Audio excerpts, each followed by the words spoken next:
Welcome back with a smiling face. Links to previous episodes are given in the video description, so don't forget to like, subscribe and share the video. Silent Dreams, Hidden Strength. Episode 1. Synopsis. Serena, an Omega, leads a quiet life in the shadows. Known by few in her pack, she works tirelessly cooking, cleaning, and completing any task given to her. Her dark brown wolf, Kaya, is her only true companion. Serena's belief in love is fragile, as her own parents never showed her any. Yet, she clings to a single hope, that one day, her mate will come, showering her with the love she has always longed for. But that hope is shattered when her mate rejects her. The one thing she held onto, her dream of being loved, is ripped away, leaving her broken and desolate. With no hope, Serena wishes for death. But her wolf, Kaya, refuses to give up. Someone still needs you, Sira. You have a purpose. The moon goddess is not cruel, just hold on, Kaya urges. Join Serena on her heart-wrenching yet inspiring journey to rediscover love, healing, and purpose. I promise, her story has a happy ending. Chapter 1. Serena stared at the clock. It was 1:23 a.m., or rather, the early hours of the morning, and I was still scrubbing the last few dishes in the sink. I had been at it for 20 hours straight today. I really needed some sleep. I finished the last plate and sighed. Now I can get some sleep. Finally. I am an Omega of the Howlers pack. My parents are warriors in the pack. I don't know why, but no one loves me here. I am often called names and sometimes beaten up too. I don't want to be here. But only one thing is keeping me from running away, is the idea of finding my mate. I know that he will love me and take me away. I smiled at that thought. Just a week more, Sira. Then we will find our mate. He will love us and cherish us. My wolf Kaya said in my head. Yeah, I hope so, I said. I walked over to the storeroom, which is also my bedroom. The Alpha said that I'm no more worthy than the trash that is kept here, if not less. So I have to stay here in the dark and dirt.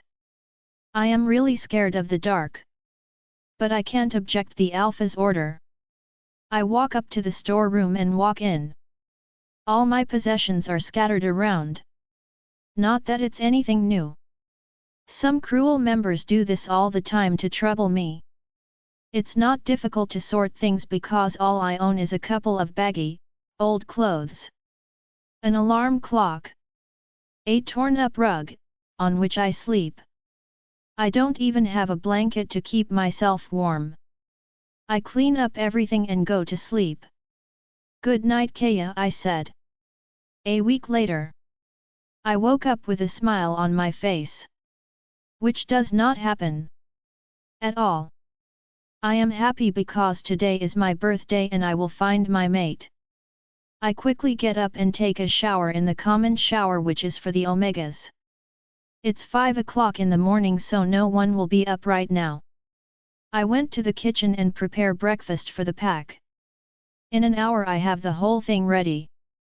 Bacon, eggs, toast, fresh juice, and apple pie. I hear footsteps and I hide in the corner of the kitchen after setting up the table. They don't like to see my face in the morning. All the pack members occupy the 3 long dining tables and serve themselves. I am hungry too, but I'm not allowed to eat breakfast. Only lunch, and that 2 pieces of toast, a cube-sized chicken piece and a cup of water. They give it to me so that I don't die. After everyone is done, they leave for school or work or anything they have to do. I clean up the dishes. I put them in the sink and start cleaning them. After I'm done, I go to clean all the rooms. When I reach the 2nd floor, I smell a fresh smell. Chocolate and mint. It is really refreshing. Kaya starts to howl happily. I think I just found my mate. I followed the scent which led me to the beta's room. I touch the doorknob to open the door, but as soon as I do that I feel a stabbing pain in my stomach. I ignore the pain and plaster a smile on my face. I don't want my mate to see me in pain. I open the door and my smile fell off my face. My mate. The one who is supposed to love me is of top of a similar girl, whom I recognize as Morgana, the pack's favorite person, Alpha's daughter.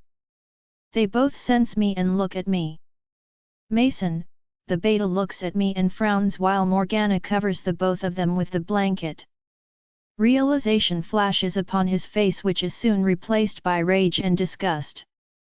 Tears are flowing down my cheeks. I leave the room and run towards my room and cry. After 10 minutes the door opens, revealing Mason. He looks at me on the floor and without a warning kicks me on the sides. Then a punch on the face. Kick. Punch. Kick. Punch. I goes on until I fall limp on the floor. The last words I hear are more painful than the beating I just received for no reason.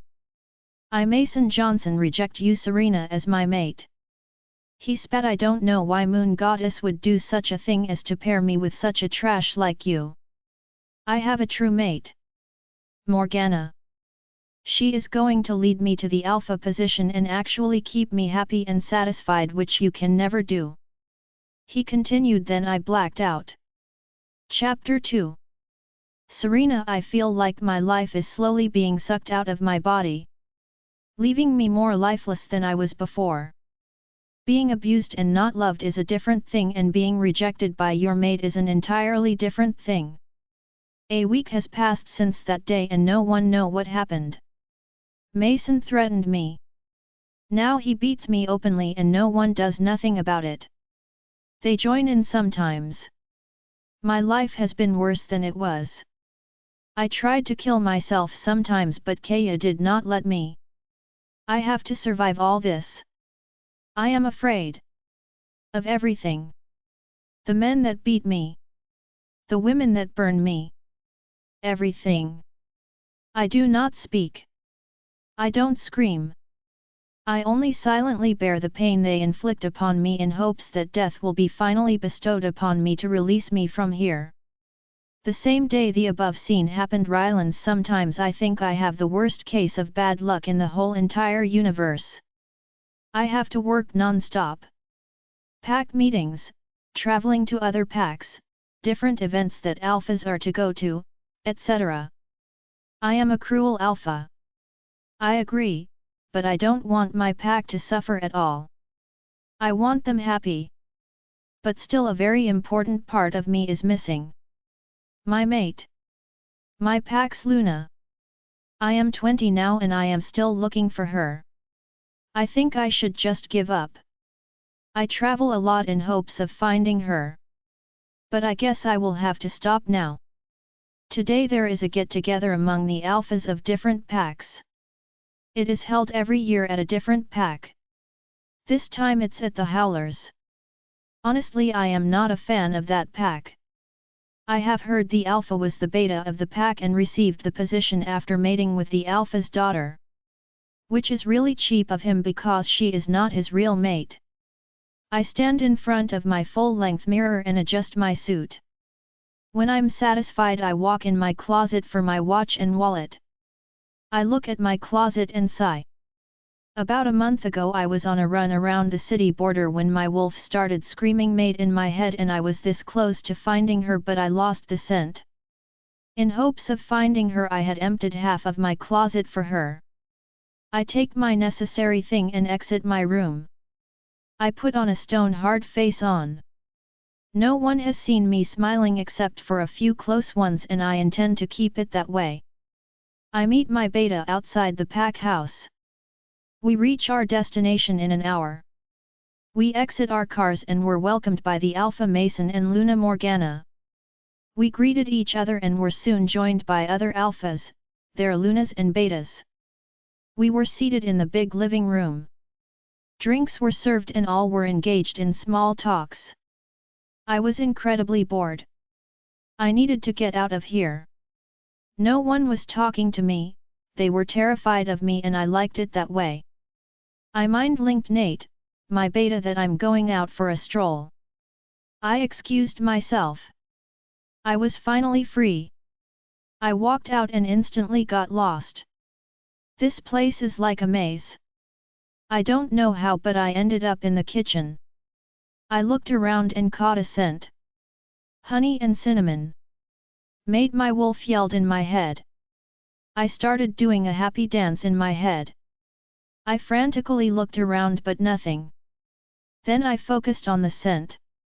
It's coming from a cabinet in the kitchen. But that's not all, the scent is mixed with a metallic smell of blood.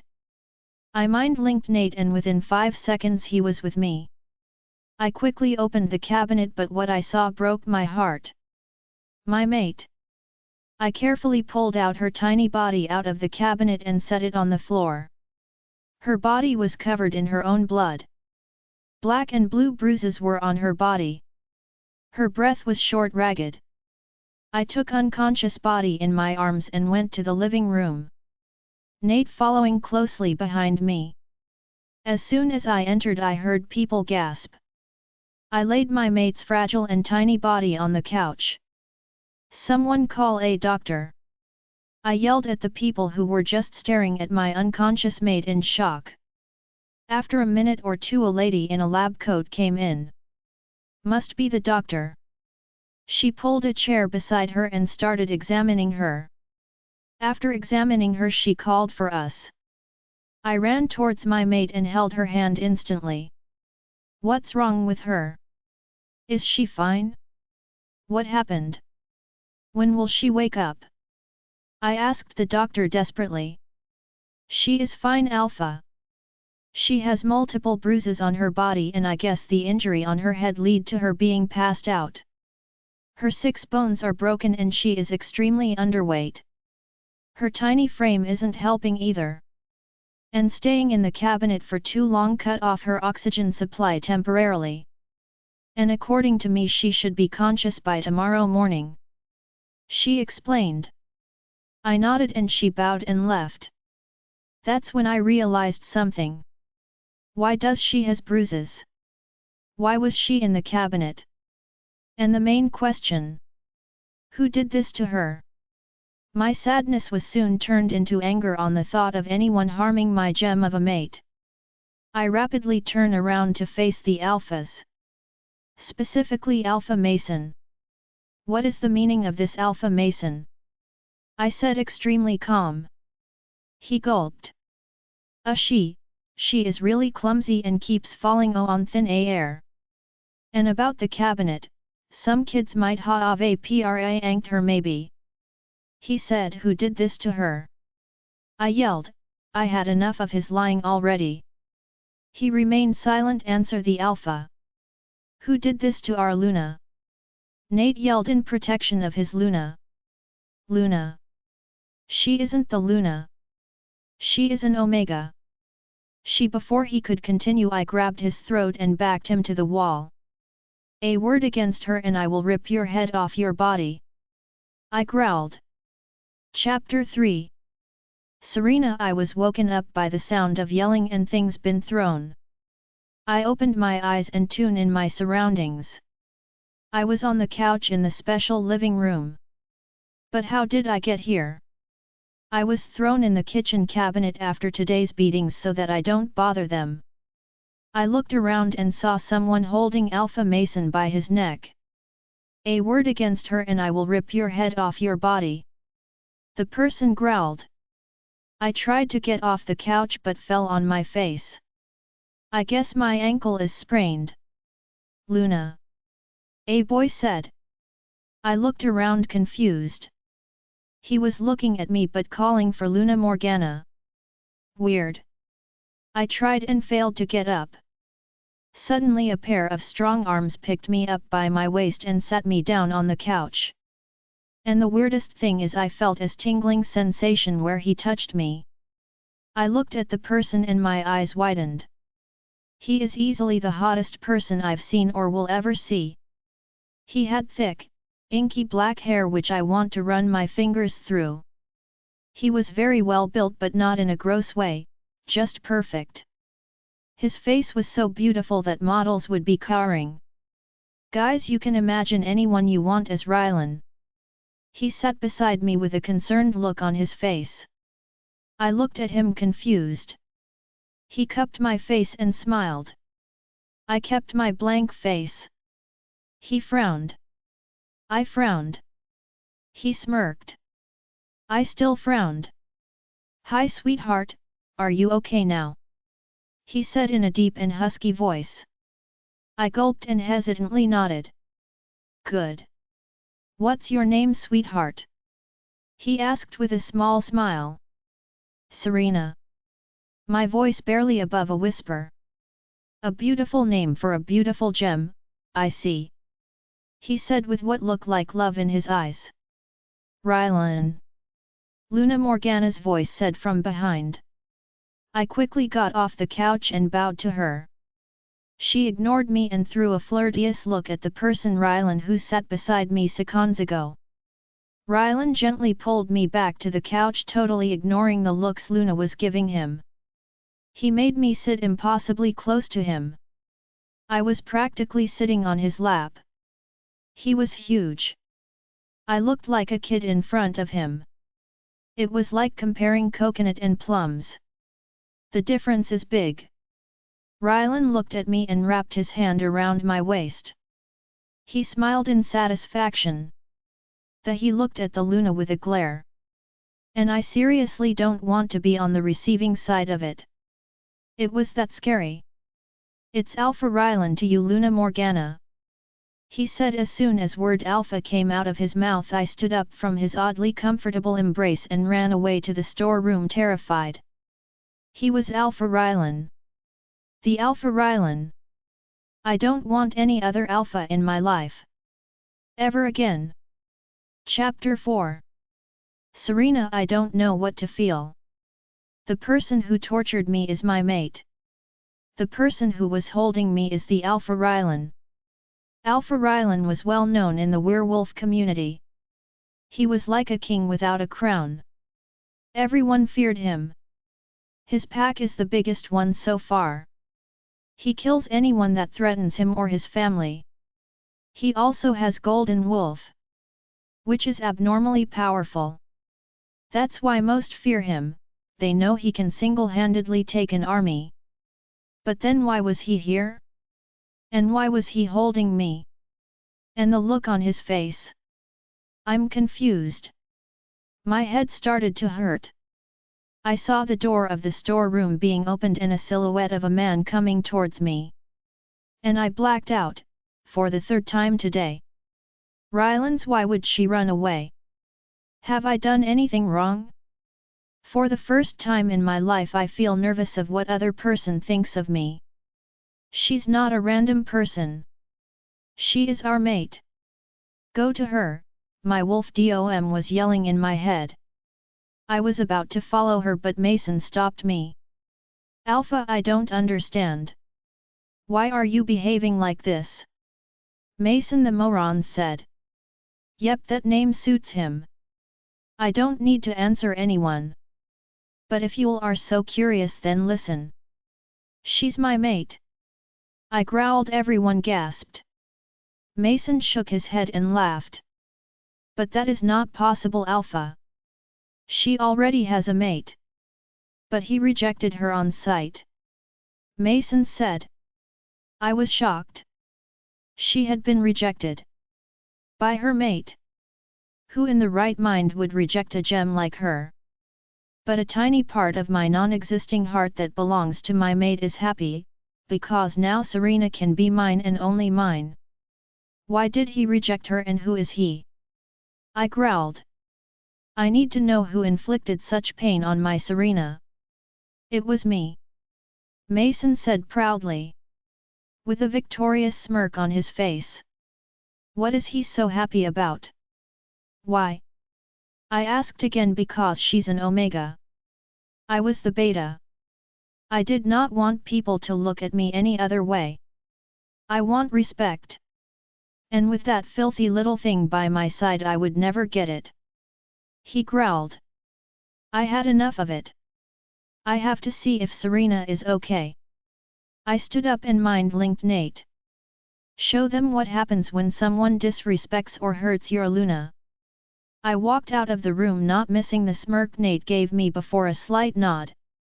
I follow Mate's scent and I reach at a room. I sniff the air and I smell her again. Honey and cinnamon. But, mixed with salty tears. I open the door and enter. I saw her looking at me through hooded eyes. She was about to say something but she passed out. I ran to her and picked her up. She is light as a feather. I take her outside and ask a random person to tell me where I could find the pack doctor. He took me to the small clinic thing in the mansion and left.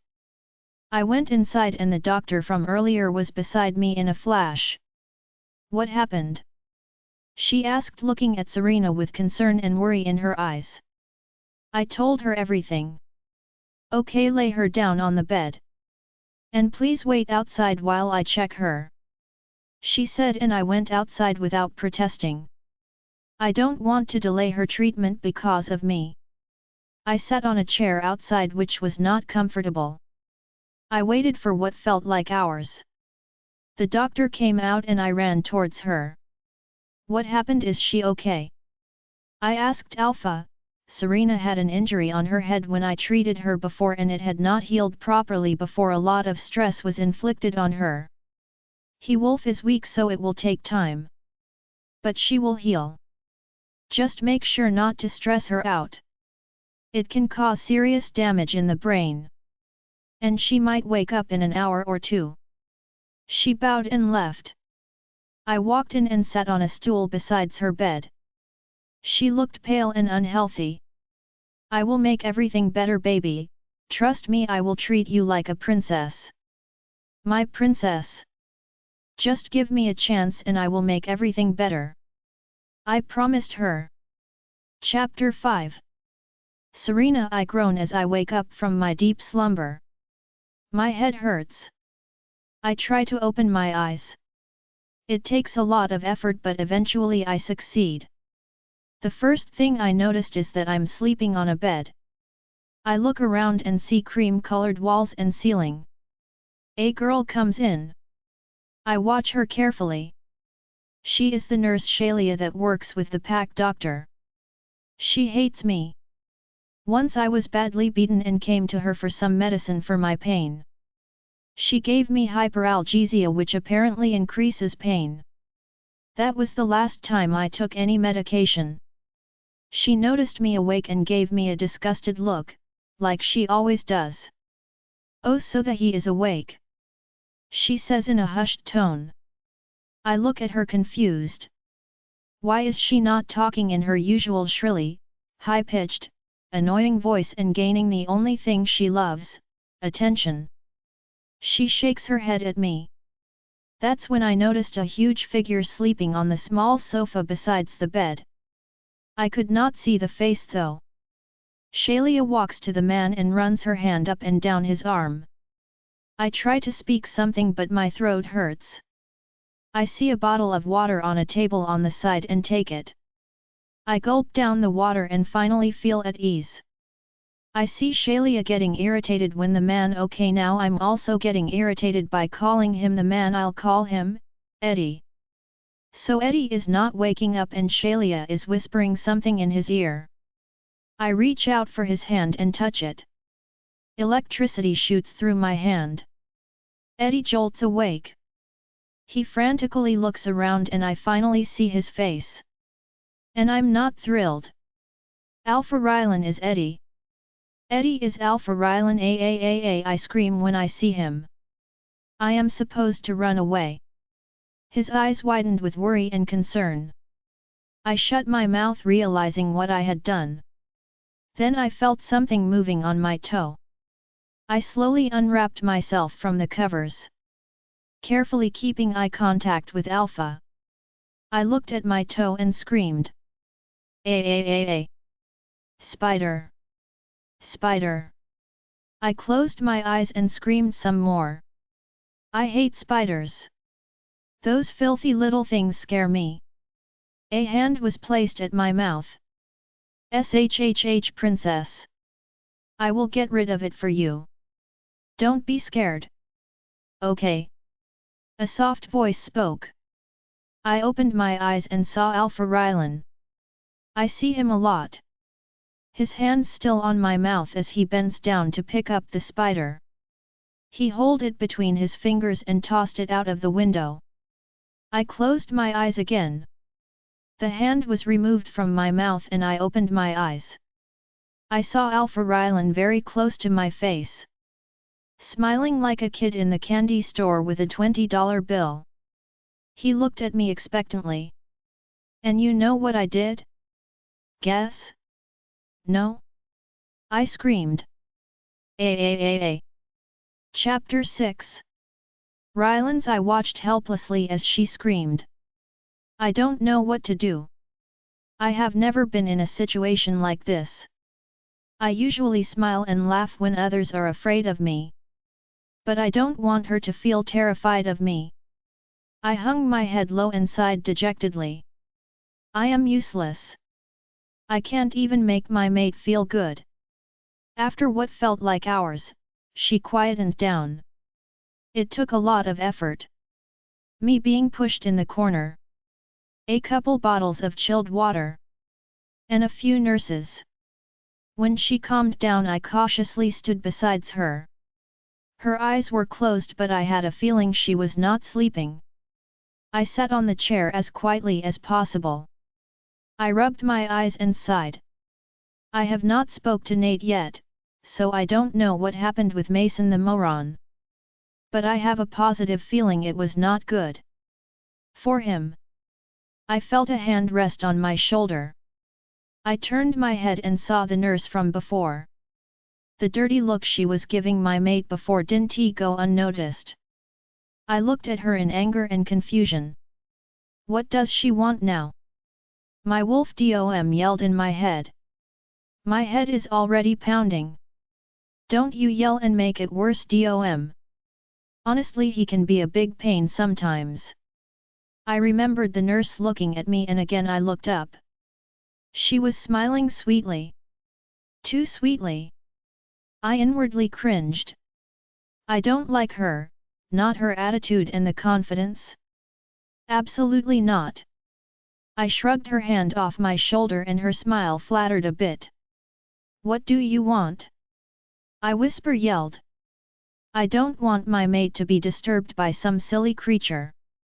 You. I want you, baby. I know you want me too. Why are you wasting your time on this thing when we can spend it together? She said in a seductive tone. She failed miserably. It sounded like someone was choking her. I stood up and faced her. How dare you? The person sleeping on the bed has a name. Serena. She is not a thing. And if you think I will leave a precious gem like her for a good-for-nothing blonde bimbo, then you can't be more wrong. I saw the looks you were giving her. I kept my anger at bay because I didn't want my Syrah to be any more afraid of me than she already is.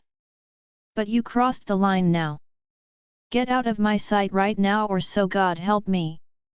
I will rip you to shreds. Literally. I said in a slight raised voice. I would have full-on yelled at her, but my Syrah is still resting. The girl scrambled out the room. Are all the members of the pack stupid? First the slutty Luna. Stupid, then the Alpha. More stupid, and then the nurse. Can't get any more stupid. I sighed and ran a hand through my thick black hair. That's when I heard it. I froze on my spot. Turning around, I saw my bell and I swear I heard my heart break into pieces. My Syrah was crying. And I don't know why. Most importantly, I don't know what to do. I started crying too. Chapter 7. Serena. I instantly stopped crying when I heard him sniffle. I looked up and saw tears streaming down his cheeks and sniffing. He saw me looking and slowly walked towards me. He sat on the small stool and took my hand. Electricity. He wiped the tears and ran his big hands in my hair.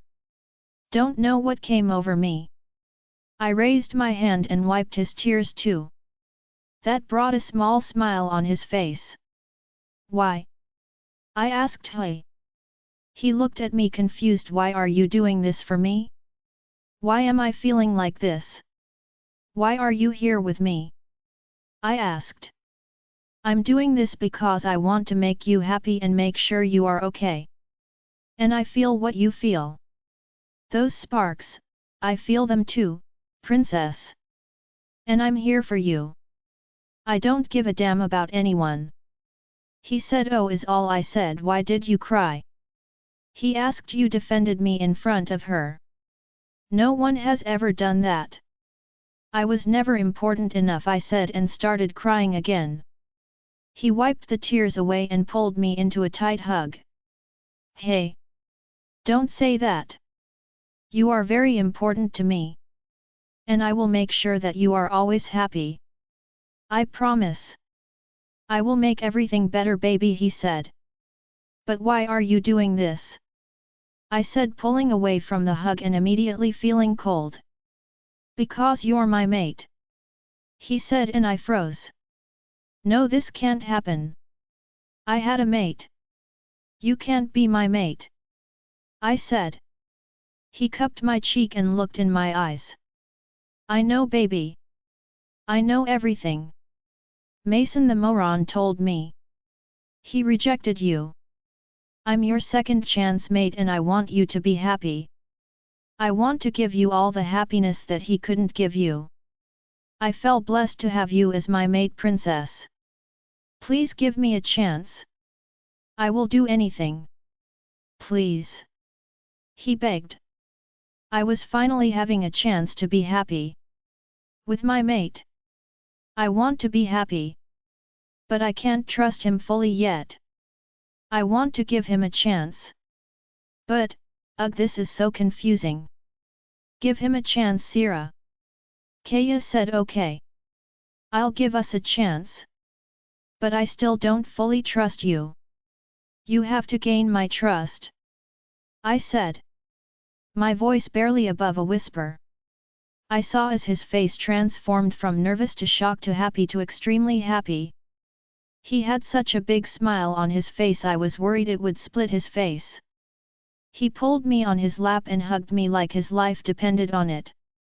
Baby, I promise I will gain your trust and I will do anything for it. I will treat you like a princess. My princess. Oh my god, I can't believe I finally found my mate. I'm so happy. He exclaimed. I don't know what I did was right or not, but I'm happy. Chapter 8. Rylance, I can't explain how happy I am. My mate is willing to give me a chance. I couldn't believe my ears. I was doing a jumbo happy dance, in the head, or else Sira will think I'm crazy. I was looking down at her and smiling softly. She smiled back. A small smile, but better than nothing. Oh my god! She's so tiny. So adorable. Oh god, now I sound like a girl. I remembered I had to ask her something. Hey princess, how did you end up in the kitchen cabinet earlier today? And please don't tell me some pup pranked you. I know that not true. I said, looking at her in the eyes. My voice could not get any softer. She started shaking slightly. I could sense her fear and anxiety. Hey, it's okay, if you don't want to talk about it, then we won't, but please don't stress yourself. I said while stroking her hair. I'm sorry, Alpha. I just can't talk about it right now. I noticed how she called me Alpha. Baby, call me Rylan or anything you want, but not Alpha. You are my equal, princess. You have full power upon me. Don't forget that, okay? I said softly but sternly. She nodded her head and I smiled. The doctor walked in with a warm smile. I think she is the only one who likes Sira in the whole pack house. Hi Serena. I'm glad you're awake. I'm the pack's senior doctor, Lucy. Alpha has been worried sick for you. He even scared off a nurse. Why can't she keep her mouth shut? I'm sorry, doctor. Sierra said. Why are you saying sorry, Sierra? It's not your fault. I said so. Serena, I'm giving you some medications to make you healthy again. Those are to increase the blood in your body and provide missing nutrition. You are too thin and weak. I suggest you eat as much healthy food you can. Vegetables, fruits, nuts, etc. A bit of fat consumption every now and then, but not too much. I listen to her every word and plaster them in my brain. If it is good for my princess, I'll do it in a heartbeat. I mind link Nate to come to here. Nate walks in with a frown on his face. Probably thinking why I called him. He looks up and sees Sierra awake, and instantly the frown is replaced by a 1000-watt smile, and there are those weird twinkle in his eyes. I roll my eyes. He always does that when he is happy. Even when Mom gives him cookies. Luna. You're awake. You can't imagine how happy I am. I finally have a Luna. Now you can save all our butts from the Alpha. You know, when you were not there, he used to go all caveman on us and make us work overtime. That's plain mean of him, isn't it? He finished with a pout and big eyes. What is it with everyone? All are dead set on embarrassing me in front of Sierra today. Sierra gasped softly and her eyes widened. Is that true? She asked in a whisper. I gave her a unnoticeable nod and looked down on my lap. Suddenly shape of my fingers seemed fascinating. You should not do that. Everyone needs rest. You do is mean. You won't do it anymore, would you? She asked. I promise. I said instantly. She smiled slightly. I'm happy she's not mad at me. I'm sorry to interrupt, Alpha, I need to talk to you about something. In my office. Doctor said. I saw Sierra yawning and I gently made her lie down and she instantly closed her eyes. I smiled and tucked her in. I kissed her forehead and walked out with Nate. We sat on the chairs in front of the doctor. Alpha, there is something you need to know about Serena. She has been treated like a slave since she was only 10 years old. She was very young. She had to do all the work for the pack. The pack house has about 70 people living in it. She has been soaking all the pain, mental and physical. She received regular beating. Never did I see her without bruises or cuts. The pack had done everything to break her, but she didn't, in hope of finding her mate that will care and protect her. But that last ounce of hope was snatched away when he rejected her. So I have a suggestion. Don't take her to your pack right now. She couldn't handle meeting new people. She will become more closed off. I suggest you stay here with her. Show her that no one can hurt her while you are here. Show her she's not alone. Make her believe she can do what she wants and not what people force her to do. Be there for her. Make her confident. The words she spoke brought tears in my eyes. Tears of sadness. That she went through so much. Tears of disappointment. That I could not save her from this. Tears of anger. On people who did this to her. I heard a small sniffle and saw Nate with an emotionless face. His face held no emotions, but his eyes said everything. They had tears too. Anger was burning in them. Hunger of revenge for his Luna was clear. I blinked back the tears and gave a small smirk. Don't you worry, Doc. I will do anything for Sierra. I will make her happy again. I said. I turned to face Nate. While we are at it, we can have our fair share or fun, don't ya think? Nate smirked in response. Absolutely, Alpha. Chapter 9. Serena, I was really sleepy. When Rylan laid me down I was out like a light. But my peace didn't last long. A crashing sound woke me up. I sat up and saw Luna Morgana glaring at me. I gulped inaudibly.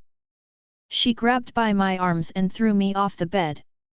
I crawled in a corner and brought my knees to my chest. I was shaking from fear of what she was going to do to me. She stood in front of me and crossed her hands in front of her chest.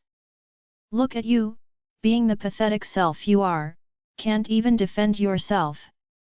You think you can make Rylan punish Mason for what he did to you?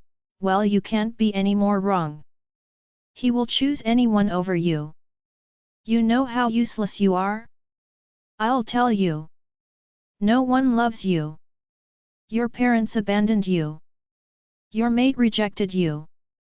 Your pack hates you. Rylan will also leave. Before she could say anything else, the door was crashed open. I didn't dare look up. Maybe someone else wants to beat me too. There was silence for a few minutes before I was pulled onto someone's lap. I relaxed when I felt the sparks. It was Rylan. I hugged him with all of me. I don't want him to leave me. I need someone in my life, especially him. SHH, don't cry, baby. I'm here now. No one is gonna hurt you. SHH, he cooed at me. His voice was very soft. Almost like velvet. Sweet as chocolate. He stood up with me still in his arms. I was clinging to him like a monkey. My arms around his neck and legs wrapped around his torso. My face was buried in his shoulder. He walked out of the room. I took a sneak peek at his face and saw an angry expression. He was angry. At me? Don't you even think that? He said to me. What? I said, confused. That I'm angry at you. I'm not angry at you. How could I? You are so cute and you are my mate and you haven't given me a reason to be mad at you. He said, smiling slightly. Then why are you angry, and at whom? I asked the stupid pack members. I'm angry at all those people who ever hurt you in any way. And the fact that they hurt you. He said in an icy cold voice. I gulped. Someone's gonna get hurt.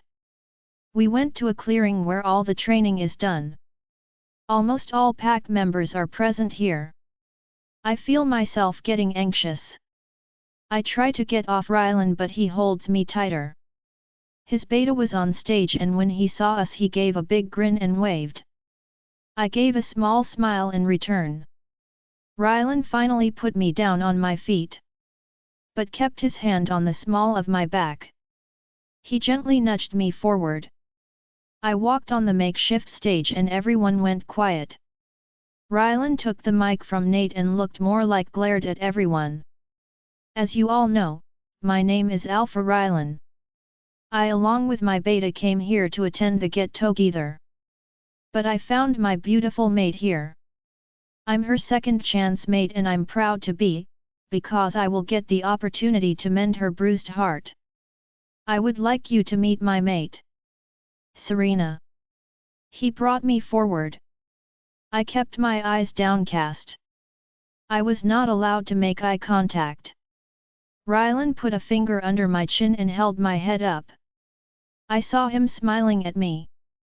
He gave me a reassuring nod. I smiled at everyone. I received only glares and dirty looks in return. I have heard about a lot of things all of you had done. I don't know why you all did, but now it doesn't matter. I'm staying here with my mate for a while and while I'm here we will have some fun with Yule. I'm gonna make you pay all right, but much worse than I planned before. He finished with a smirk and everyone went pale. What is he up to? Chapter 10. Rylan's I was mad. Really mad. He scared my Syrah. Syrah thought I will leave her. How can I not be mad? But I will not punish them right away. I will kill them slowly. They will experience all the bad things they made Sira go through. I smirked when I saw everyone's face going pale. I walked down the stage and extended my hand for Sira to come down. We make our way towards wait I don't know where to go. Hey Sira, let's go to your room. We can spend some time there, I said with hopeful eyes and a smile. You won't like my room. It's horrible. She said, not looking at me. Hey, as long as you and I are together I don't mind if we spend time in a hut. Just want to spend time with you, I said. Now lead the way. I said, bowing dramatically. I saw her smile. She hesitated, but shrugged, and started walking. I know you will not like it. But if you insist. We were walking for 2 to 3 minutes when she stopped in front of an old-looking door. I recognized the room. It was where I found Sira crying. Is this her room? Is this your room? I voiced my thoughts. She just nodded. She opened the doors. The door made squelching sound when opened. The room was not habitable. The room is more of a storeroom. Trash is thrown carelessly around the room. I can't believe Sira put up with all this for God knows how long. How could you live here? This place is not fit to stay in. It's a trash room. Not made for someone like you. I said, horrified at the thought of her living here. Well, that's not what they said, she mumbled under her breath, clearly not meant for me to hear, but anyway I did. Who are they? I asked. She looked down and didn't answer. Who's Sira? I asked again. Pack, she mumbled again. What did they say? I asked. Nothing, she replied. Sira. I said sternly. They said I was not worth more than trash. So they gave me this room to stay in. She said. I looked around the room again. There was no mattress. Where does she sleep? Where do you sleep? There is not even a mattress here. I asked. God, I sure have a lot of questions today. But I need answers. On the rug there.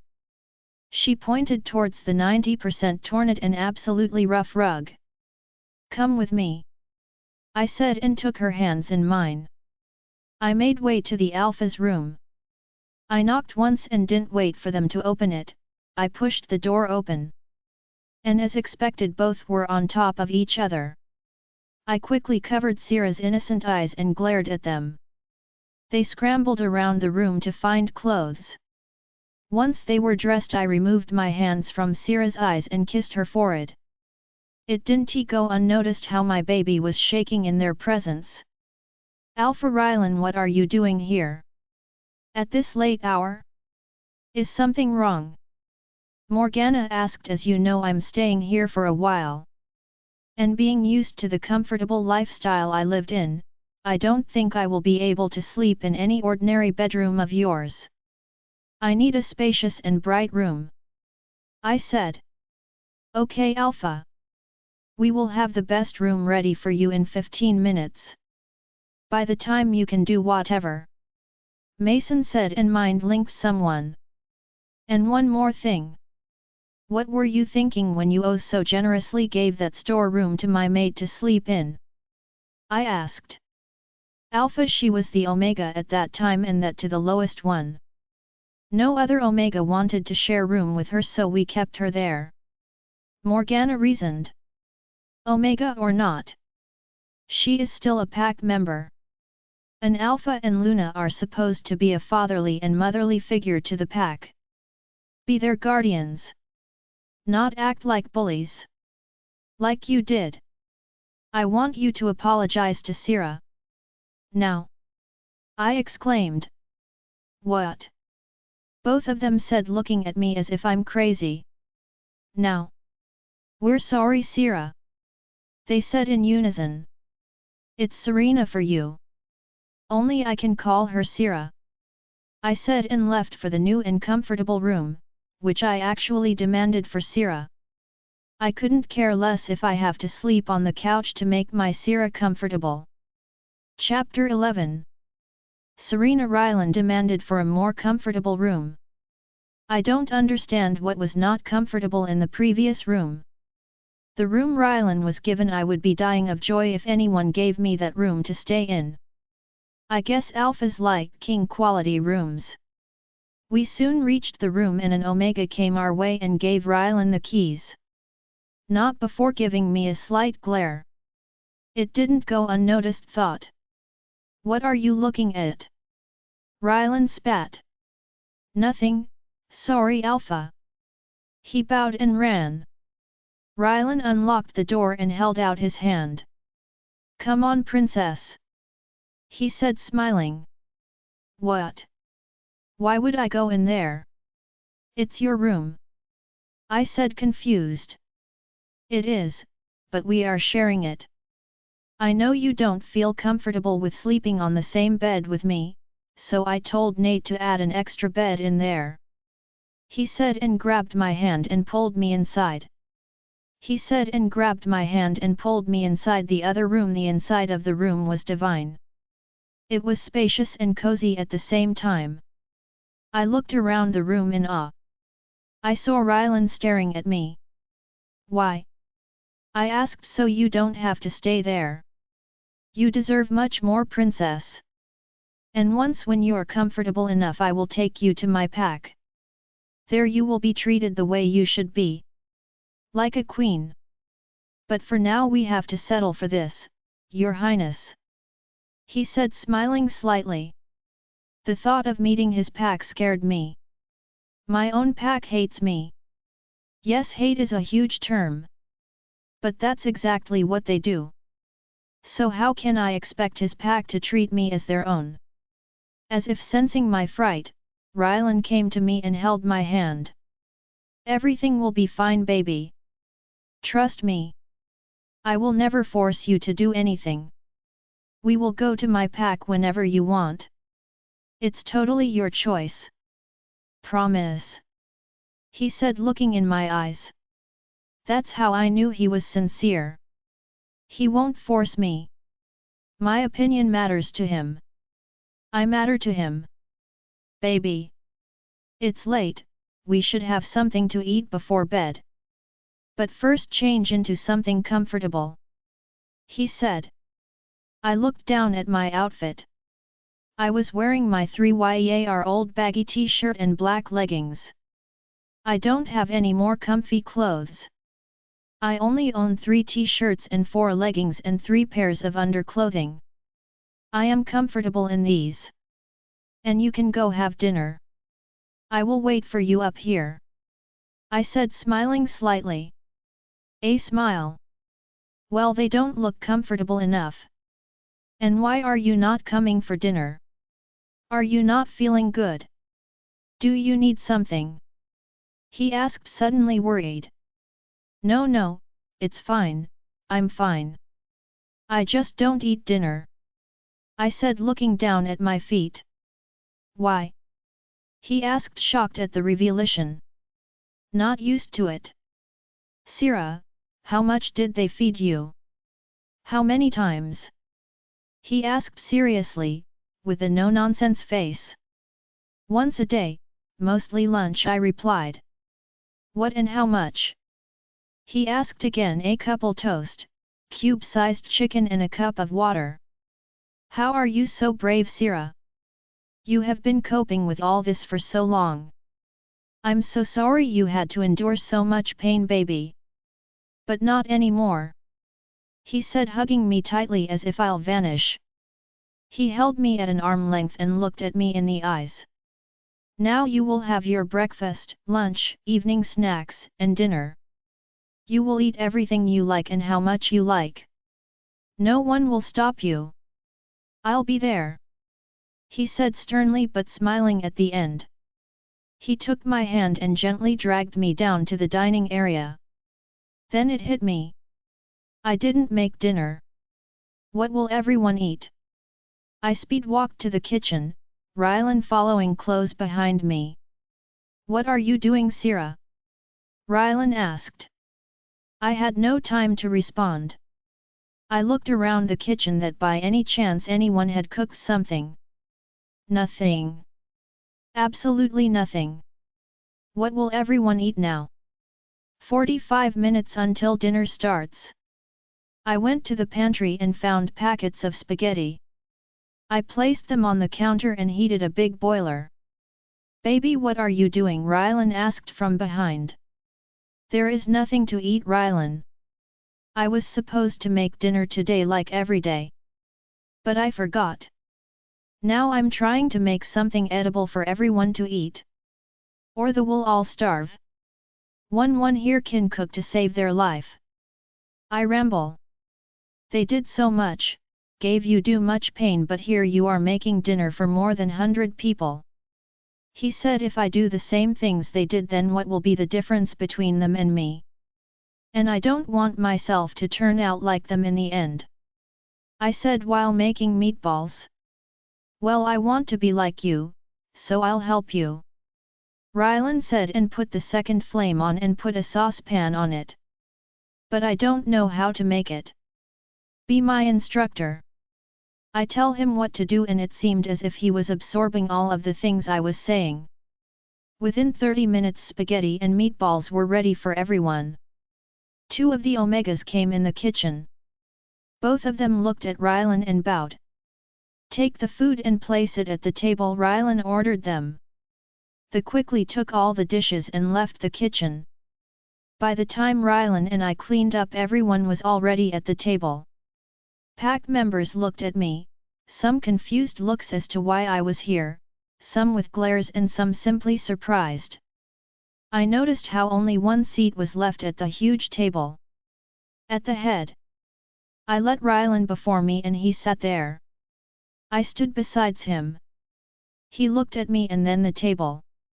He then let out a breath. Everyone carefully watching his each activity. I guess there is no room left. He said and suddenly pulled me down on his lap. I squealed a little in surprise.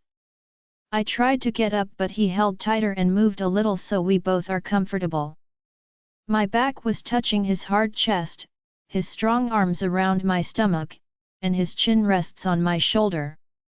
He seemed to be very happy by the position. He took a plate and piled up loads of food in it. How could he possibly eat that much? Everyone had also fixed a plate for themselves. I noticed my parents looking at me with disgust. I lowered my head. Then all of a sudden there was a fork full of spaghetti in front of my mouth. I saw Rylan looking at me and smiling. He looked at me expectantly. I opened my mouth and he fed me. It continued that way. He fed me, then himself, then me again. Occasionally he brushed his fingers at my sides and I let out a loud giggle. I was very ticklish. Throughout dinner no one spoke other than my occasional giggles and Rylan's small laughs. The dinner nearly came to end when Alpha Mason spoke. Omegas did a great job today. The food was good. The Omegas didn't hesitate before smiling and saying thank you. Taking all the credit. I let them pass like always, not like I could do anything. But Rylan had other plans. Actually, me and my mate Serena made all the food today, Alpha Mason. Your Omegas were either a bit too late for their work or they are totally dependent on my Syrah. Rylan said. Alpha Mason cleared his throat. Well, the food is really good, Alpha Rylan and Serena. Alpha Mason said. It had to be. We made it together so there was a lot of love in it. Rylan said with a closed mouth smile. Well, this is awkward. Chapter 12. Rylan's it had to be. We made it together so there is a lot of love in it. I said with a smile. I want everyone to know. I noticed Syrah shifting uncomfortably, looking down on her lap. I know she's not used to eating with everyone and gaining attention, but I just couldn't help it. I want to show everyone that she is not something to be walked all over. She is worth more, and I will practically print it in their brains if I have to. Baby, you want more? You only ate, like 5 forkful of it. I asked her. She doesn't eat even that.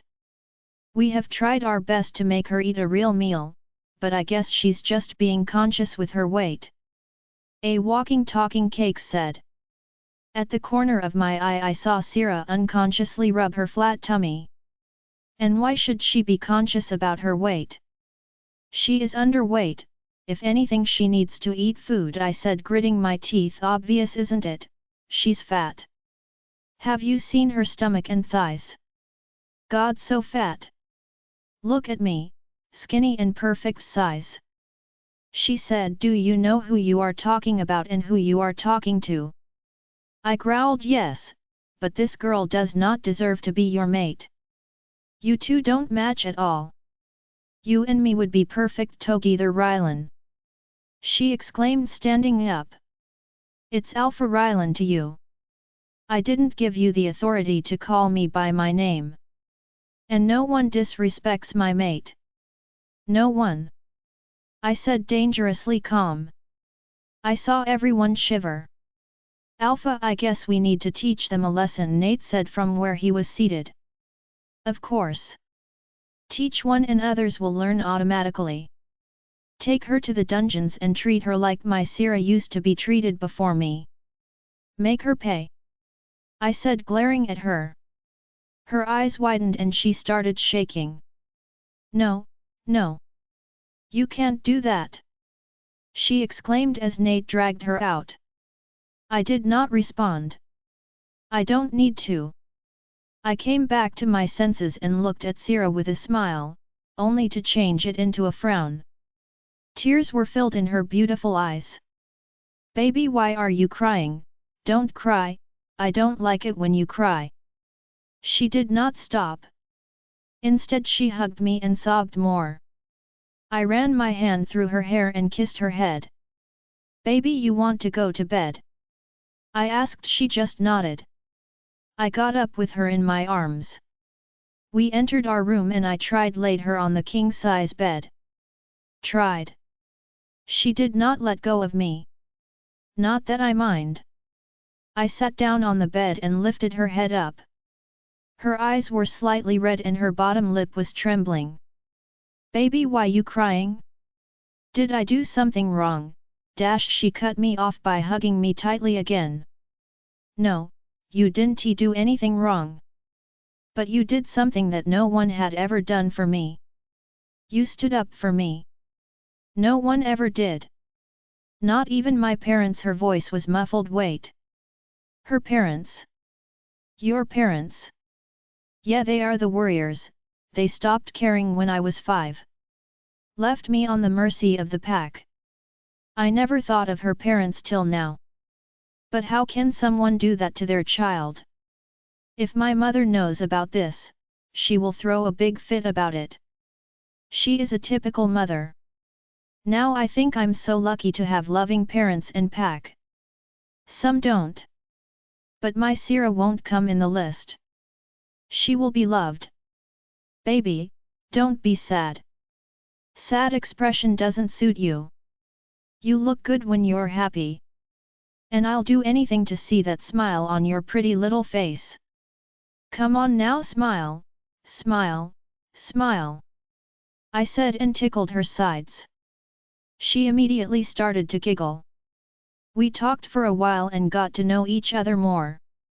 We both have some things in common. Our favorite color is white.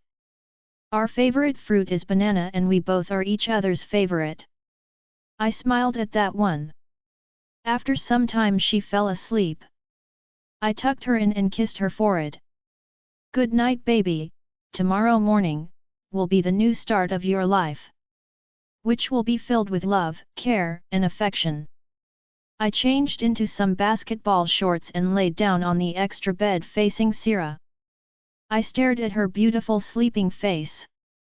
Probably looking like a creep. But who cares? She looked so peaceful. So calm. No fears, no tears. The way I like. I sighed and eventually fell asleep. Dreaming of my Sira. Chapter 13. Serena. I woke up at 5 in the morning. Like usual. I looked around and realized I was sleeping on the big bed. It was like sleeping on the clouds. I saw Rylan sleeping on the extra bed. I got out of the covers and made my way to him. I tried to contain my giggle when I saw him. He was so cute. He sleeps like a baby. Mouth slightly open, eyes lightly closed and hopelessly tangled in the covers. I didn't want to wake him up, so I went on my day. I took a really quick shower in the Omega's bathroom and made a beeline to the kitchen. Before I could enter, a strong hand gripped my wrist. It hurt. The person turned me around and pushed me to the wall behind. It was Alpha Mason. I didn't dare look at him and kept my eyes downcast. You know what you have done? You are so selfish. Because of you my pack has to suffer. He growled in a low voice. I don't know what you're. He cut me off by banging my head on the wall. I gasped as my vision was clouded by black dots. Don't give me this nonsense. I know you convinced Alpha Rylan to favor you. He is furious because we gave you what you deserve. You just had to gain his pity by acting as if you were in pain. But the truth is that you deserve all what you got. Stop. I heard a soft voice. It was mine. I spoke up. Stop. I'm not worthless. I am precious. I have a mate that wants me. I don't deserve what you said. I said softly with a little confidence. I don't know where the confidence came from, but Rylan said that I deserve to be treated like a princess, and you know what I think. I believe him. A little. Did you just speak? You spoke up to me? You. How dare you? He raised his hand to slap me. I hid my head with my hands for defense. But it never came. I looked up and saw a girl with short dark hair and blue eyes holding Alpha Mason's hand. She looked him in the eye. Daring him.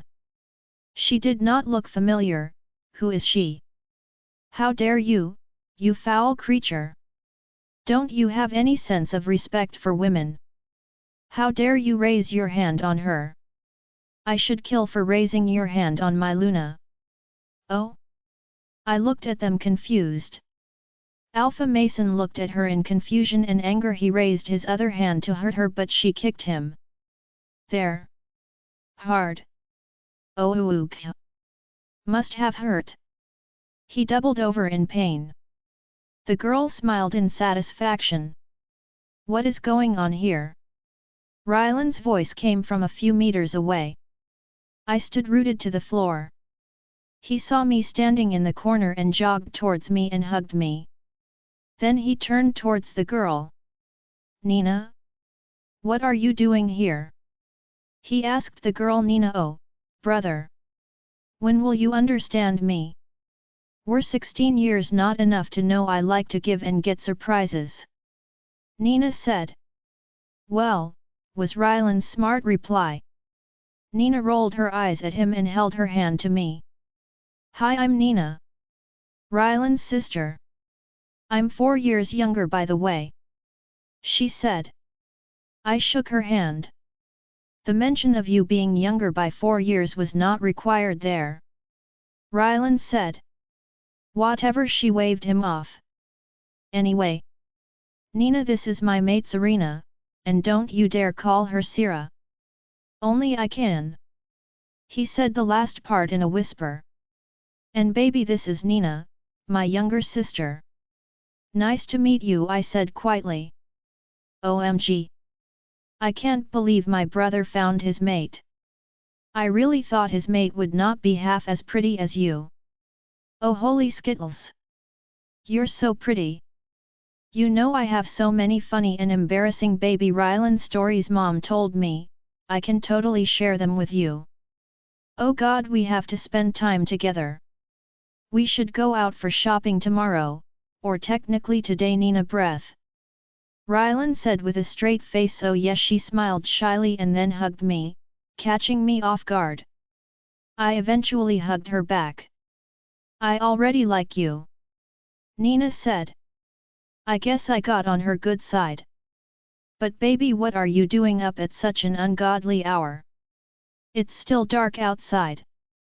Rylan asked. I wake up at this time every morning to make breakfast. I didn't want to wake you up, so I just took a shower and came here, I said with a small smile. Why didn't you wake me up? He asked. How can I tell him that? Oh, actually you looked cute while you were sleeping like a baby, that's why. Absolutely not. Never mind this time, but next time at least inform me. I was worried, he said, and I let out a breath. Hey, since I drove for so long, I guess you guys can take me out for breakfast. All three of us. Nate can join too, Nina said. Not a bad idea. We all can go and eat out at a diner or something. So Sierra doesn't have to make breakfast. Rylan said, but I have to make it for the pack. You guys go, I'll be here, I said. I really want to go. I haven't stepped out of the house. Only once, when I went to the city border. That too for groceries. A month ago. Oh, they are grown-ups now. They can cook their own food. Come on. Please. Nina pouted and said. Come on, princess. It will be fun. And we can get ice cream later. My eyes lit up at the mention of ice cream. I get ice cream once a year, on the Alpha's birthday. It's a tradition to give ice cream after the buffet. I'm grateful for this tradition. I get ice cream, promise? I asked. Promise? He replied. I hugged Rylan tightly. I take it you like ice cream? He chuckled. Like is a unimaginably huge understatement. I fell in a deep tub of ice cream love the first time I ate it. I said okay. Then his eyes landed on an unconscious Mason. What is this thwart doing here? Rylan asked. I was going to the kitchen when he grabbed me and yelling at me. He was about to hit me when Nina saved me, I said, smiling gratefully at Nina. Rylan, you should have seen her talking back to him. His face was priceless, Nina said during a fit of laughter. Really? You stood up for yourself? I nodded and he pulled me into a big bear wolf hug. I'm so proud of you, baby. You just have to be confident like this all the time, he said and kissed my hair, my forehead, my nose, and cheeks. Now I'll get you an extra ice cream for that, he said happily. We talked a bit more in the bedroom where Rylan and I are staying. 2 hours. That's how much we talked. It was mostly Nina. She is very cheery. She smiled a lot. She and Rylan have nothing in common, except that both of them claim to like me. After a while we were getting ready to go out. Nina gave me some of her clothes to wear till we go shopping. I didn't look half bad. The green and white sweater was a bit big, but other than that it was all good. Nina was currently in the next room, which was given to Rylan before. I came out of the bathroom and saw Rylan casually laid on the bed with a pillow on his lap, flipping through different channels on TV. He saw me and smiled. I smiled back. You know you look gorgeous when you smile, you should smile more often, he said and gave me a kiss on the forehead before entering the bathroom. As soon as he disappeared I covered my face and giggled. He is so sweet. At that moment Nina barged into the room, fully dressed. Hey girlfriend. Let's go get some food. I'm not going to die of starvation. I want my death story to be interesting than that, she said and sighed dramatically. I raised an eyebrow. Oh come on, where is my brother? I want to leave this place already. I hate it here. she said. Her eyes displayed pure hate and anger. But not towards me. For which I'm thankful. These siblings can be scary when they want to. What happened? I asked cautiously, not to offend her or worst, make her more angry. She sighed and chuckled. Oh, nothing, just a walking talking poop bag and a toothpick came to me and started talking gibberish. They thought they were making fun of me, so I broke 2 eggs and poured flour on them. She said and laughed. I couldn't help but chuckle. It would have been fun to watch. Just then Rylan came out of the bathroom and stared at us weirdly. I'm not even going to ask. Knowing Nina, she might as well have dropped eggs and flour with a topping of jelly on someone. He said seriously. That's when Nina and I lost it. We were full on laughing now. Like when you laugh so hard, no sound comes out of your mouth. I saw Rylan staring at me with a smile.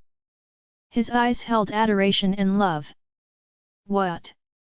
Is there something on my face? I asked shyly. He shook his head and chuckled. I was wrong. You look 1,000 times more gorgeous when you laugh. He said, and I'm sure my blush could give a tough competition to a fresh red tomato.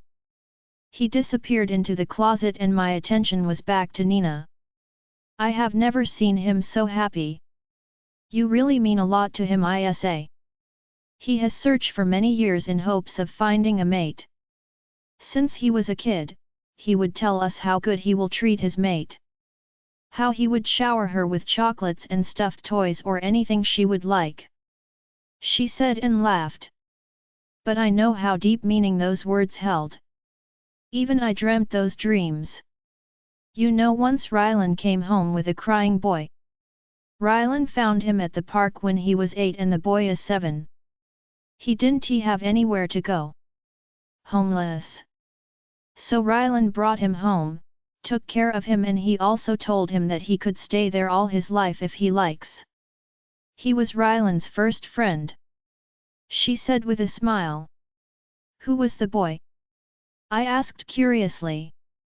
Oh, you know him. It's Nate. His beta. Our father's beta did not have children, so when Rylan took the alpha position he gave the beta job to Nate. Oh, is all I could say. Yeah, my brother can be a thickhead most of the times, heartless and cold. But from the inside he is very sensitive. More than anyone.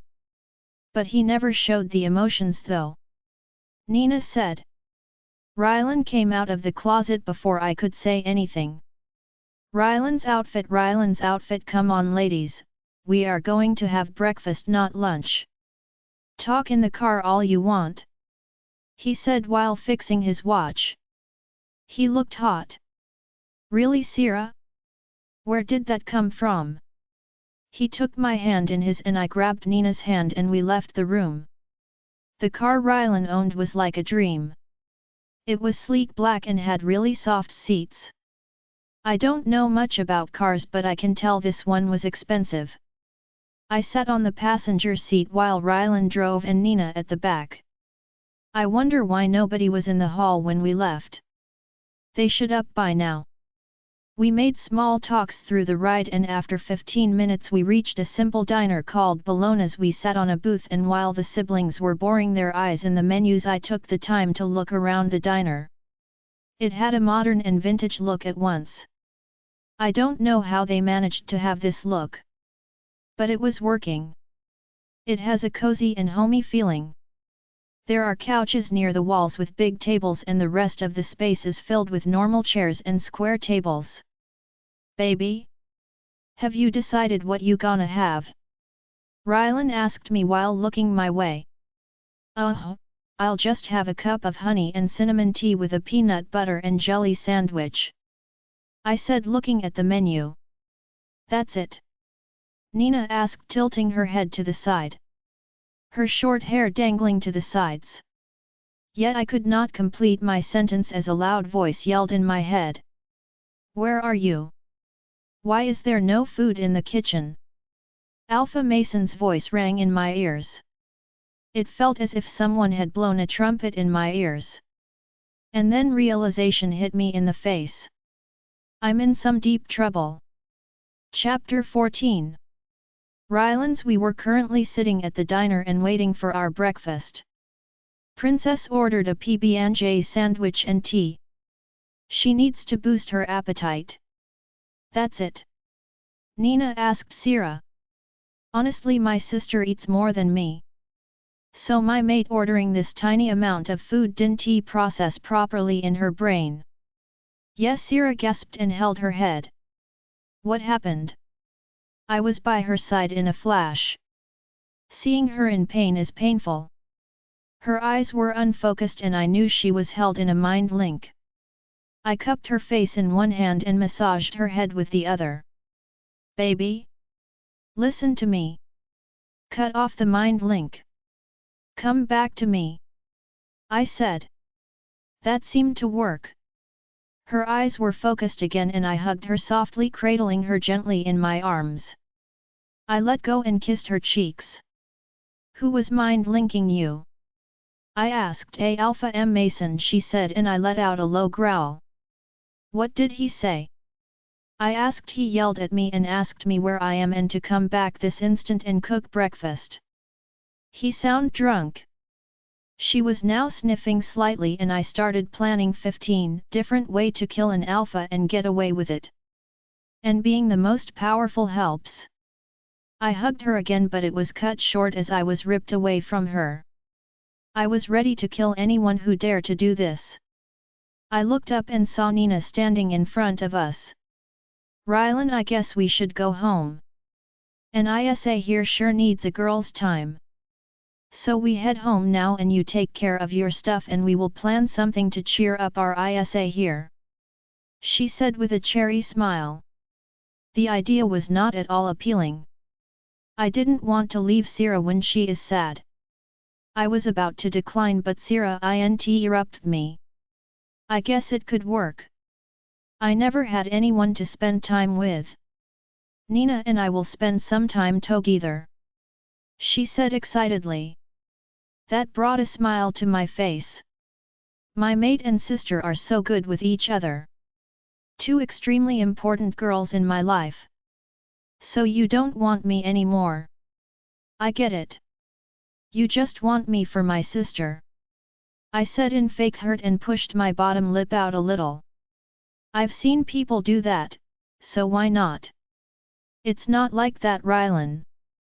I just thought spending time would be good idea and you won't be disturbed by me. I am really sorry, Rylan, if you felt left out and bad. I instantly regretted doing that. She looked like she was about to cry. I just shook my head and pulled her on my lap, hugging her tightly. Oh, Sierra, I was just teasing. I have no problem with you and Nina spending time together. You can do anything you like, princess. No one will stop you. Okay? Now smile, smile, smile, smile. I said and tickled her sides, making her squeal. We walked towards the front door. It was a little after the whole mind link ruckus. We had our breakfast peacefully and then left. The whole time Sierra was on about how we should eat fast and not anger that Mason the monkey any more that he already is. I tried to tell her that she doesn't need to care. He can go to hell and fry himself to death for all I care. But then Nina convinced her to calm down by saying that we are already late, so being a bit more late won't do anything. And she reluctantly agreed. Like the gentleman I am, I held the front door open for both the ladies. Once we were in, we were all surrounded by angry and hungry wolves. I growled at them. They immediately backed away, except for one. Mason the monkey. What the heck? Where were you? You were supposed to make breakfast first thing every morning. But no. You go around and have fun while we starve ourselves. Mason yelled at Sierra. I was about to show him when Nina beat me to it. Oh really? If you were so hungry, why don't you tell your maid to cook something delicious for you? Oh wait. She doesn't have it her to cook. Sure, she can't cook to save her own life. You pathetic excuse of people are surviving to this day because of ISA over here. If it weren't for her, your pack would have been nothing but a pack of runts and down class and sluts. She then showed the finger and took Sira's hand, making way upstairs. Hey, wait a second. I called and jogged up to them. Since I won't be allowed to your girls' day and I probably won't be seeing you till morning, I want to hug you good afternoon, evening, and night, now. And with that I hugged her with all my might. I kissed her forehead, eyes, nose, cheeks, and chin. I am going to miss her. She gave me a heart-stopping smile and turned to walk away, but I grabbed her hand and pulled her to me. One picture? Please. I gave a small pout and said. She nodded and I brought my phone out. I took about 6 selfies together, 3 pictures of her alone. These will keep me sane until you are back in my arms, Sira. I thought. Once she left, my smile dropped and I heard a growl. I turned and came face to face with Mason the monkey. You have no right to take Serena anywhere without my permission. She is my Pax Omega and I will make her do whatever I like, Alpha. Well, we'll see about that.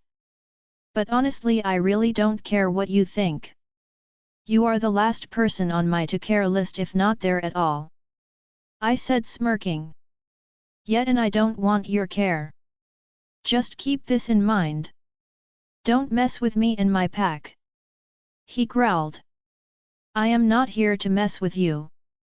I'm here to make you and your pack a mess. And now, if you will excuse me, I have a very long and important day ahead. I said coolly. As I walked upstairs, I turned around and smirked at him. Bring it on, Alpha. And with that I turned around and started making plans how I can sneak on my mate. Or better yet, be a part of their plan. Chapter 15. Serena. When I saw Rylan giving Alpha Mason that look, I knew it was the start of something bad. But before I could do anything, Nina pulled me upstairs to her room. When we reached the bedroom, Nina tripped on a stuffed panda and fell face first onto the bed. She huffed and sat up Indian style and patted the place for me to sit. I sat next to her but could not get myself to focus on her words. I was thinking what was going on between the two alphas. A light slap on my thigh stopped the train of thoughts in my head. I know you are not listening to me. What are you thinking about, Isa? Nina asked softly. What do you think is going on downstairs? I asked back. I don't know what is going on there, but I can assure you that Rylan know what is good for us and he will not do anything stupid. Relax, Isa. I can tell Rylan would have already solved the problem and is now planning to sabotage our plan for Girls' Day. She said confidently. How do you know what he is planning? I asked. Oh, I know him. He is probably hunting for excuses so that he could see you. She replied. You can be wrong, I said, and she just shook her head. Okay, then I will count to 20 and I'm 100% sure he will be here by then, Nina said. I just shrugged. 1 2 3 4 5 6 7 8 9 Did you have your medicine, baby? Rylan said, poking his head from the door. Nina burst out laughing. I let out a soft chuckle. Is there something wrong? Rylan asked, walking in. Oh, nothing. I just told Isa how you must be planning to join us on Girl Day. And here you are. Nina said, and I saw a hint of pink on Rylan's cheeks. Ha, puff, why would I do that? I just came to check whether she took all her medicine or not. He explained. No, I forgot. I said, looking down. Baby, you have to take care of yourself. If you don't take your medication, how can you be healthy? I know eating bitter pills can be painful, but you have to take them.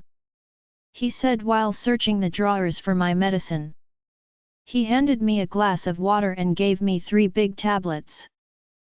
I gulped them down one by one and gave the glass back to Rylan. Now that Isa has taken her medicine, you can leave. We are here to spend some girl time FYI. Nina glared at Rylan. He sighed and came to me and hugged me one last time, squishing me in his arms. I'll miss you. Don't have too much fun without me, he said. Yeah, now go. Nina pushed him out of the room. Don't forget about me, princess. I'll come back to get you, he said dramatically. Bye prince, come back to me soon, I called after him. He smiled and I blew him a kiss. He pretended to catch it and kept it in his shirt pocket. He was so cheesy and dramatic. After some time, me and Nina were sprawled on the floor with blankets all over us and watching a show called Teen Wolves. It's really good. It's ironic actually. We finished 3 tubs of ice cream, that Rylan dropped off earlier as he promised before. A few bags of chips and cookies. It was getting dark now. I checked the clock and it said 5:30. Nina and I cleaned the room, and before I could get out of the room, Ahe grabbed my wrist and hugged me. Do you think we can go shopping tomorrow? You really need clothes, she said. I'll ask Rylan. Then we can go together, I replied. Okay, good night, girlfriend. She said good night. I entered Rylan's room and the sight was hilarious. Rylan was sprawled on the bed, his head resting on the headboard. A sulking expression painted on his face. When he saw me, his face instantly brightened and hopped off the bed and tackled me in a hug. I missed you, he exclaimed. I was just next door, I said still. He broke the hug and kissed me on the cheek. You had dinner? I asked. Yeah, I brought my dinner here. I figured you would be already full from all the snacks. And just so you know, the food was absolutely horrible. Not edible. I had to settle for fruits and salad, he said, frowning and making disgusting faces. You must be hungry then. I'll go to the kitchen and make something for you really quick, I said and bounced to the kitchen. I looked around and found some chicken. I made some grilled chicken and filled them in a taco with some sauce. I walked back to the room with the tray in my hand. Rylan was sitting on the couch scrolling on his phone. He saw me approach and smiled. I kept the tray with tacos in front of him. He eyed them for a few seconds and then started eating. He moaned at the taste and I knew the food was okay. How is it? I asked. He gulped the food and looked at me with a smile. It's incredible. I have had a taco so delicious, he said and kissed my cheeks. He then continued eating till the tray was clean. I was about to carry the tray when he stopped me. He took both of my hands and kissed my palm and fingers. These hands have magic in them. Food was really delicious, he said. The look in his eyes said that the words were true. I washed the tray and left it on the rack. I entered the room and saw Rylan had already changed. He came to me and gave me one of his t-shirts. I looked up confused. Wear this, the material is really soft. I know you are not comfortable in those clothes. You can wear my clothes till we go shopping for you. Here he handed me the t-shirt and kissed my forehead. I remembered something. Rylan, Nina was asking if we could go shopping tomorrow? If you agree. She really wanted to go. I asked. Of course, princess. Be ready after breakfast. We can go after that, he said, smiling. He smiles a lot, but it suits him. I went to the bathroom and changed. The t-shirt reaches to my knees and the sleeves go past my elbows. I pouted. I am 4'8". I'm really short, I guess. Or maybe Rylan is too huge. I sighed and exited the bathroom. Rylan laid on his stomach on the extra bed. I can tell he is not comfortable on the twin-size bed. I sat on the foot of the bed and shook him lightly. He responded looking at me. You know my clothes look better on you than me. I blushed and he chuckled. Rylan, I think you should sleep on the other bed. This bed is clearly small and uncomfortable for you. I said. No princess, I'm very comfortable. You go and sleep there. I'm all good. He gave me a thumbs up and rolled over. You know that bed is very big, we both can fit, I said without thinking. What? He asked shocked. We can both share the bed. If you don't mind. I said. He thought about it for a minute. Are you sure? 'Cause I tend to cuddle with the pillows, or maybe even you. He said and his cheek became pink. Yeah, I'm sure we'll manage. Come on, I said and got under the covers. Soon he joined me. There was tension in the air. Both awkwardly laying on the bed. Then Rylan moved to face me and wrapped his arm around my waist. My back against his chest, I moved closer and cuddled. We both relaxed and soon sleep took over. Chapter 16. Rylan sleeping next to my mate, holding her while sleeping is the best thing in the world. I woke up before her and stared at her like a creep. She cuddled to my side, her head on my arm, her hand around my torso. I sighed happily and brushed the bangs out of her face. You are a treasure to me. Very precious. She stirred next to me and I quickly closed my eyes pretending to sleep.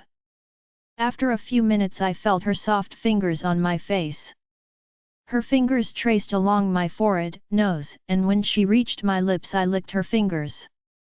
I heard a squeal followed by a thud and a groan. I opened my eyes and Sira was not there, then I looked down. Oh God, she fell down. I poked my hand out for her to take. She gladly accepted it and I pulled her up. She sat down but whimpered slightly. I guess she fell pretty bad. I'm sorry, I shouldn't have scared you, I said while rubbing the back of my neck. She let out a beautiful laugh and said, don't worry, I was just taken by surprise. So you were up the whole time, huh? Maybe not, I said and let out a nervous laugh. Okay. Was all she said and got out of bed. She got some clothes from the closet. Can I take a shower first? She asked. Of course. No need to ask me, baby. You can do whatever you want, I said with a smile. Thanks. I rolled out of bed and stretched a little. I went to the window besides the bed and looked out. There was a big forest. I was about to turn back but I saw something, or rather someone. Nina. She was talking to a guy. He was not a rogue. He had to be from this pack. His back was facing my side so I couldn't see his face. They finished their talk and left in different directions. Weird. That's when Sira walked in and I thought about talking to Nina later. You feeling good now? I asked and took some clothes to change in after shower. Yeah. I feel good. She replied and started to dry her hair with the help of a towel. I had a nice warm shower and changed into fresh clothes. When I came out of the bathroom I saw Nina with Sira. They were talking in a hushed tone. What are you planning, Nina? I asked in suspicious tone. Nothing. She squealed and jumped in surprise. Sira. I looked at her expectantly, that she will tell me. She just gave me the most innocent face she could muster and I swear my heart turned into a puddle. Why does she have to be so cute and adorable? Okay, fine, don't tell me. Are you guys ready? We will leave after breakfast. I said looking for my Oakley glasses. I couldn't find them. Baby, have you seen my sunglasses anywhere? I can't find them. I huffed and dropped myself on the couch. I guess. Not even a minute later she was in front of me with my glasses in her hands. I smiled at her and gave a big sloppy kiss on each cheek. Thank you, baby. I bounced downstairs, leaving the girls to do whatever. I sat on the living room couch and scrolled through emails. I also own a chain of hotels in different countries. What do you think I do for living? I'm a freaking billionaire in the outside world. My girls came down looking pretty as always. I stood up and we made a beeline to the dining room. As usual, there are only 2 seats left, so Nina sat on one and I occupied the other with Sierra on my lap.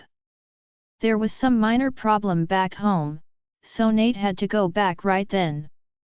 So Nina is sitting where Nate sat the other day. These people don't listen, do they? The food was served. The sight of burned eggs and mushy sandwiches made me sick. Are you seriously going to eat that thing? I'm out of this. I'm not touching this, Nina mind-linked me. I looked at her and nodded my head. I won't eat this, and nor is my mate. I lifted Sierra off me and grabbed her hand before walking out. Nina following behind. What happened? Where are we going? Sierra asked. Did you see that food? It was not food, it was a pure disaster. I don't even give my enemies that kind of food. I said, completely horrified by the sight. Eating food is probably one of my favorite things to do, but they ruined it for me. Sue, where do we go now? Nina asked. Let's go to the mall, we can eat something there.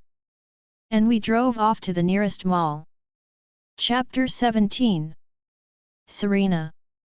While driving to the mall, I couldn't help but feel as if something bad is gonna happen. Aside from the bad feeling, I'm very excited. I've never been to the mall before. I only received few old, used clothes from the pack, so I never had a reason to go. Rylan parked the car and got out. I was about to open the door when Rylan did it for me. I'm a gentleman, remember? He said with a playful smirk. I smiled and took his hand. Yay, be a gentleman for your mate and forget about your baby sister. Nina pouted, still sitting in the back seat, arms crossed. Ah, is my baby sister mad at me? Come on, Nina, I'm sorry, here, you take my other hand. Rylan extended his other hand and helped her out. Perks of being a baby sister, Nina said quietly in my ear. We giggled at her tactics. I wish I had a big brother too, a caring big brother, like Rylan is. Let's go, girls, Rylan said and ushered us in. The mall could be described in one word: amazing. It has everything I would ever wish to have. As soon as we entered, Nina dragged us to Forever 21 to buy me some clothes. Rylan said to buy anything that catches my eyes. Money is not a problem. But I can't just spend so much of his money on me, so I just picked a pair of flowy tops, one One Direction t-shirt, 2 jeans. I placed my clothes on the counter. The person was about to pack the stuff when Nina came out with heaps of clothes in her hand. Pack these too. She huffed and dumped them on the counter. Nina. I asked. Oh, don't worry, these are your clothes. Rylan chose all of them and I just carried them here. My jaw practically hit the floor and my eyes were wide. They are probably more than 100 pairs of clothing, Nina. I exclaimed. Maybe more. Rylan saw you picking only a few, so he made it a mission to buy everything that he thought would look good on you. She said with a squeal and bright smile. That would be $2,067.65, miss. The cashier said and my eyes widened. That's it? Nina asked in confusion. I thought it would go up to 3 grand or something, but anywho. We have to find Rylan to pay for them now. No need to find me, I'm here. Rylan appeared with some more dresses in his hand. Rylan? I asked, my face showing pure horror. What? He asked innocently. What are you doing? I yelled. Shopping for my princess, since she won't do it herself. You know, I think I saw a really nice dress at the rack behind somewhere, don't you dare. You know how much those cost? $2,067.65. We can't add any more. We have to reduce some. I said, pointing my finger at him. He only gave me an amused look and told the cashier to pack the ones he brought. The person was more than happy to do that. I just pouted and crossed my arms. By the time we almost finished shopping, it was already 3:30. And don't get me started at the money that was spent. I was exhausted and my feet were killing me. My legs almost gave out, but Rylan, being my savior, saved me. Baby, you look so tired, let's go home, okay? We can continue another time, he said while holding me up by my waist. His touch spread warmth through my body, and I felt somewhat relaxed. But we didn't go to a very important place. It will be the last, I swear. Nina said, bouncing on her feet. But I can't walk anymore, Nina. If I do, I'm sure I won't be able to walk for a month. I said, giving a sad face. But it's important. Let's go. She said and walked ahead. Come on, you can hop on my back, I'll carry you. Rylan said, turning around. No. My weight will crush you. I said. Yes, I gained so much weight in just a week. I gained 3 pounds. Baby, are you kidding me? You weigh nothing more than a feather. He chuckled and lifted me on his back. He placed his hand under my thighs and my hands around his neck. Most of the bags were already in the car, cause we could not carry them all. And the rest were with Nina. We soon found Nina. But the store where she was standing at made my cheeks burn like fire. She had to go to Victoria's Secret. She saw us and waved. I could tell that Rylan was getting uncomfortable. I see you got yourself a ride, hey. Nina said and wiggled her eyebrows. I blushed and hid my face in Rylan's shoulder. Her feet were aching, Nina, the least I could do is carry her. He replied. Okay then, let's go inside. She said. And Rylan, you can come with us if you want.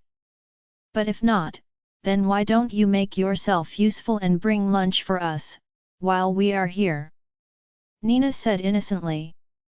Rylan reluctantly let me down and faced me. Baby, it won't take long, okay? I'll be back before you know. Just shop whatever you want and meet me here, okay? He said and I nodded. And what do you want for lunch, or late lunch? He asked me. I just shrugged my shoulder and smiled. I'll get pizza then. I nodded. Pizza sounds good. He blew me a kiss and smiled before turning around. I didn't notice when Nina came and dragged me to the store. He's whipped. Like totally. He can't get enough of you. But I can tell why. You are everything he wished for. She gushed and picked a pair of underwear, before making a disgusted face and putting it back on the shelf. He wished for a mate like me. Why would he wish for someone like me? He would tell us that how his mate will be the cutest thing ever. She would be really kind and generous. You fit perfectly in all of these. I wouldn't be surprised if he already prepared the box full of toys and chocolates. She said, putting things in the cart.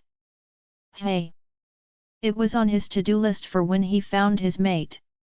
He made it when he was 6. Dad helped him. Rylan said he would give his mate all his toys and chocolates once he meets her. Believe me, he kept all his toys as good as new till this date. She laughed. I found it really sweet. Rylan looks so tough and scary from the outside, but from the inside he is so soft. I'm lucky to be his mate. We continued shopping for more underclothes, when I felt the need to use the restroom. Hey Nina, I'm going to the restroom, okay? I will come back fast. I saw her nod and I went to find the restroom. It was at the far end. I quickly did my business and washed my hands. I took a step out, when suddenly a sharp pain shot up on the left side of my head. I touched it and saw blood dripping on the floor. My vision started to become blurry and the last thing I saw and heard was a silhouette of a man and his laugh before I slipped into darkness. Join our Facebook and WhatsApp group for more updates, link is given in description. Rest audiobook will be continued in next episode.